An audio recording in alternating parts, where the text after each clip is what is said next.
Patuloy na tinatahak ng bagyong Ophel ang Kabisayaan matapos maglandfall sa Siargao Island sa Surigao del Norte. At sa datos ng Weather Central, posibleng ulanin daw ang Metro Manila bukas dahil sa paglapit ng bagyo sa Luzon. Narito po ngayon ang News TV Quick Response Team para po alamin ang pinakasariwang balita kaugnay ng bagyong Ophel. Dahil ito po ay nagdala ng matinding ulan at malalakas na alon dyan po sa ilang lugar sa Visayas at Mindanao. Dahil dito, suspendido ang biyahe ng mga sasakyang pandagat. Narito ang report ni Maria Bulaklak ausente. Ramdam ang hagupit ng bagyong Ophel sa Allen, Northern Samar na isinailalim sa Signal Number 1. Sa tindi ng ulan, kinansila ang lahat ng biyahe ng mga roro at iba pang uri ng sasakyang pandagat.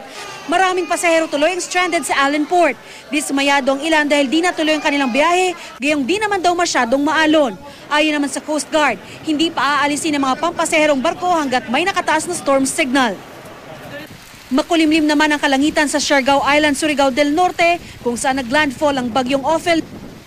Nag-zero visibility ang ilang baybayin dahil sa bahagyang pagbuhos ng ulan na sinabayan ng malakas na hangin. Pansamantalang huminto ang ulan kaninang madaling araw na sinamantala naman ng ilang mangingisda na nagbabaka sakaling makapunta ng laot kahit sandali. Hindi naman pinahintulutan ang pagbiyahe ng passenger vessels dahil nakataas pa rin ang Signal Number 2 sa buong lalawigan. Sa Maasin, Southern Leyte, mahigit 300 pasahero rin ang naantalang biyahe dahil sa pagsuspindi ng mga biyahe. Pinagbawalan na rin ang pagpapalaot ng mga mangingisda.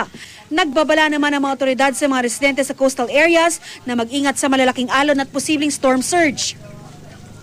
Sa Tagbilaran, Bohol, nakakaranas naman ng paminsan-minsang buhos ng ulan at pag-ihip ng hangin. Wala ring biyahe ng mga sasakyang pandagat para masiguro ang kaligtasan ng publiko. Sa kabila naman ng katamtamang galaw ng alon, ilang residente ang namataang naliligo sa dagat. Maria Bulaklak ausente, GMA News.